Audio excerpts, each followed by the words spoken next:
Okay, Jeff Raccoon 47 here, back again with some more of my knives I've got.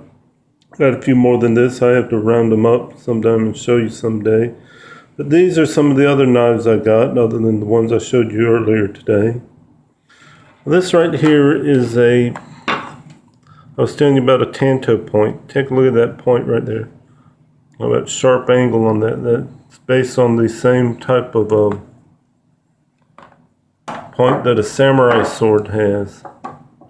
That's one of my prized knives right there because one of my former landlords when I used to live in Remerton, Georgia and worked at the Harvey's up there, gave me that for helping out around the apartment complex.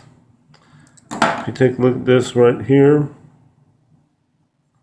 this is a little knife I got in Panama City Beach at a little tourist trap there.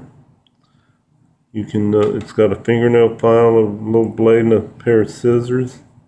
That's basically with a folding knife like this. That's most you need is 3 blades. You don't need you don't need some fancy MacGyver type BS. The 20 or 30 blades on it.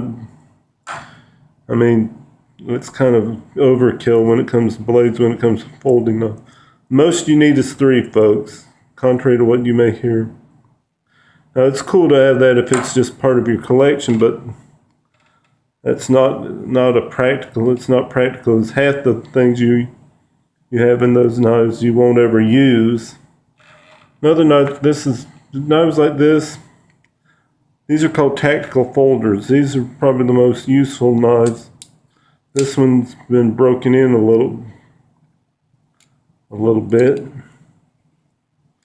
as you can see. Got an assisted opening stud on it. You can open it one-handed if you need to be. This is loosely based on the Navy's Recanto. It's notice I said loosely, but it's still a pretty good knife. It's got me out of a few scrapes at a time. I need to tighten it up and put some new screws in it. Tell it's got the hybrid clip buoy point. And I just thought I'd show you some of these and talk to you a little more about knives. Well, as I said earlier, knives were an invention that changed the world. The first pocket knives like this, a lot of people didn't know were not invented. They had flint blades and wooden handles. They found out that the Cro-Magnon, i.e. the Cro-Magnons were using those. They'd make them out of flint. Let's say the pocket knife is actually an early Neolithic invention. There's actually pictures online where you can see some of these early Neolithic pocket knives that were made up with stone blades. I mean, that little thing you saw on the Flintstones where Fred Flintstone had it's not all that far from reality.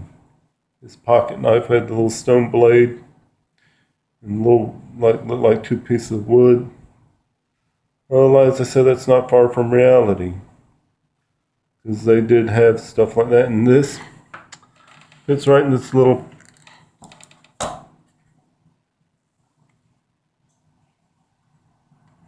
right in there, like so.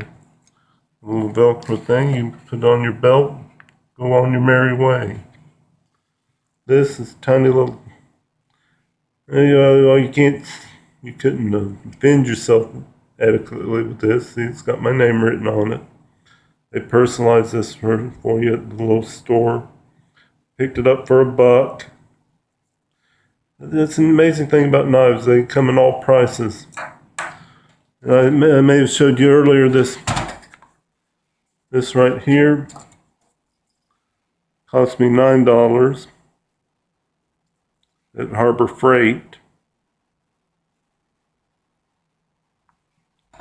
This, I forget where I got it exactly. I may have found it, but The amazing story behind this particular knife is they were selling these little pink knives made by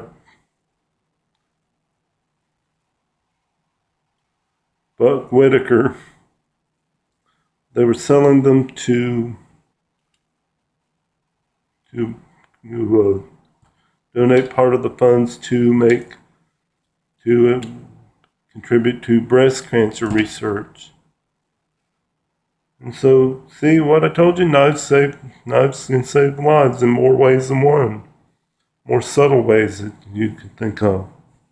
Well, I'll let you go, and if I find some more knives you might be interested in, I'll show you, and I'll post it up on YouTube for you to watch.